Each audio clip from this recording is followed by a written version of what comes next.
தொடர்ந்து மற்ற கட்சியிலிருந்து தாவேகா நோக்கி எல்லாம் வந்துட்டு ரொம்ப ரொம்ப சந்தோஷமா இருக்கு. இது நம்ம முதல்வர் மேல அவங்க வச்சிருக்க நம்பிக்கையை காமிக்குது. இன்னும் நாங்க ஒரு கட்சியா இன்னும் வலுவாயிட்டு இருக்கிறோம். ரொம்ப ரொம்ப சந்தோஷமா இருக்கு. நன்றி நன்றி நன்றி.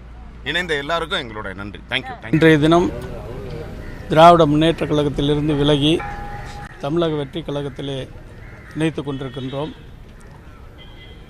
திராவிட முன்னேற்ற கழகத்தில் கடந்த 8 ஆண்டுகளாக பணியாற்றினோம்.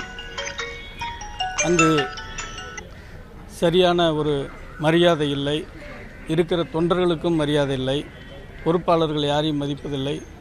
அதனால்தான் மிகப்பெரிய ஒரு தோல்வி இன்றைக்கு திராவிட முன்னேற்ற கழகம் கண்டு கொண்டிருக்கிறது.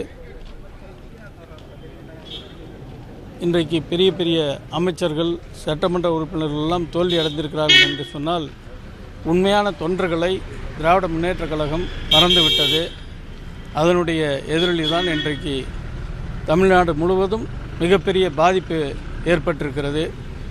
இன்றைக்கு தமிழக வெற்றி கழகத்தினுடைய தலைவர் விஜய் அவர்கள் ஒரு தூய்மையான ஆட்சியை கொடுப்பேன் என்று சொல்லியிருக்கின்றால் அந்த அவருடைய அறிவிப்பை எண்ணி இன்றைக்கு பல ஆயிரக்கணக்கான தொண்டர்கள் இன்றைக்கு தமிழக வெற்றி கழகத்திலே இணைத்து கொண்டிருக்கின்றார்கள். என்னை போன்ற முன்னாள் சட்டமன்ற உறுப்பினர்களும் இணைத்து கொண்டிருக்கின்றோம். அதேபோல் அண்ணா திராவிட முன்னேற்ற கழகத்திலிருந்து நிறைய சட்டமன்ற உறுப்பினர்கள், முன்னாள் அமைச்சர்கள் எல்லாம் இன்றைய தினம் இங்கே பனையூரிலே பொதுச் செயலாளர் அவர்கள் முன்னிலையிலும் இணைத்து கொண்டிருக்கின்றார்கள். இன்றைக்கு கிட்டத்தட்ட 5 முன்னாள் அமைச்சர்கள், 15 முன்னாள் சட்டமன்ற உறுப்பினர்கள், மாவட்ட செயலாளர்கள், ஒன்றிய செயலாளர்கள் எல்லாம் இணைந்திருக்கிறோம். வருகின்ற காலம் நிச்சயமாக தமிழக வெற்றி கழகம்தான் வருங்காலத்திலே இருக்கப் போகிறது. அதன் அடிப்படையாக இன்றைய தினம் மிகப்பெரிய எழுச்சி தமிழகத்தில் இருக்கக்கூடிய மக்கள் அனைவரும் இன்றைய பனையூரை நோக்கி வந்து கொண்டிருக்கின்றார்கள்.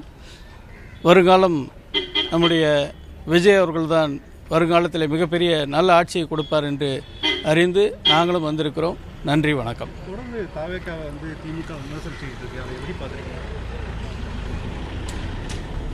அவங்க செஞ்ச மிகப்பெரிய ஊழல், திராவிட முன்னேற்ற கழகம் மிகப்பெரிய ஊழல், தொண்டர்களை மதிக்காதனுடைய ஒரு வெளிப்பாடு தான் இன்றைய தினம் மிகப்பெரிய தோல்வி.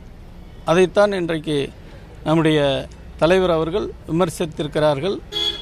அதற்கு நிச்சயமாக அவர்கள் எல்லாம் மிகப்பெரிய ஊழல் குற்றச்சாட்டில் மாட்டப் போகிறார்கள். என்ன மாதிரி அவமதிப்புகளை செய்கிறாங்க?